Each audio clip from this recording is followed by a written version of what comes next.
When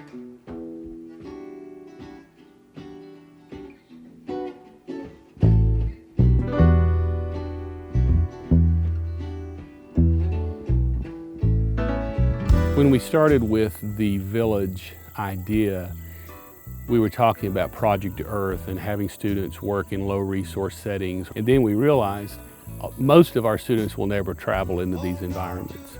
And from that, we started thinking about what if we could build an environment that simulates a low resource environment, and even different ones from around the world, showcasing how different people live. And out of that, we came up with the idea of the village. The village is much more than a show and tell how people live. We use it to simulate people working in a low resource environment. We've had our undergraduate, graduate, doctoral students here. We've had medical students here. We have other students who actually help maintain and build new houses, and they see what it's like working with hand tools and how those people develop an environment to raise their families in, and how different that is than what you would find here in the United States.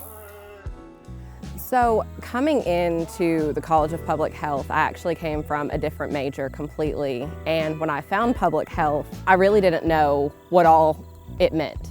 So I came to Valley Brook for my orientation, and eventually, somewhat into the program, we were able to come up to the Niswonger Village. And that's, I think, when it hit me, how much we're actually doing here. For example, I really wanted to do an international internship, go work in a low resource environment. Due to COVID, I couldn't do that. Being able to come up here and really getting to have that firsthand experience. It might not be as realistic as actually being in the country, but you're still getting to work with the resources that they work with. You're still getting to work in the environment that they work in. So when I was in Guatemala, we were working with families that were living inside of a dump or on the outskirts of dumps. So we built houses away from it so that they could, have potential better lives, healthier lives. So when they moved in to those houses, the families were able to get access to food to cook and prepare. So that was the semester, I went the winter break before I started the College of Public Health. So it kind of just went right into everything that I learned. And my peers, my classmates, I was able to show those experiences and talk, be this actually does happen. These are things that you actually will see.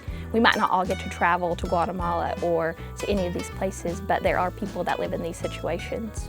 Currently, there's no other schools of public health that have an authentic village like this. There's a few that have weekend events, but we are the only accredited college of public health with an actual international village. I was involved with building the urban garden, the rooftop garden behind us. I've been involved in the governor's school out here where high school students get to come out and have the same experiences, and the hands-on learning and critical thinking skills. It's not really about the specific skills we're using out here, but it's more about the critical thinking behind it. And I think that's the biggest impact. At this point, we call the village the world's greatest classroom.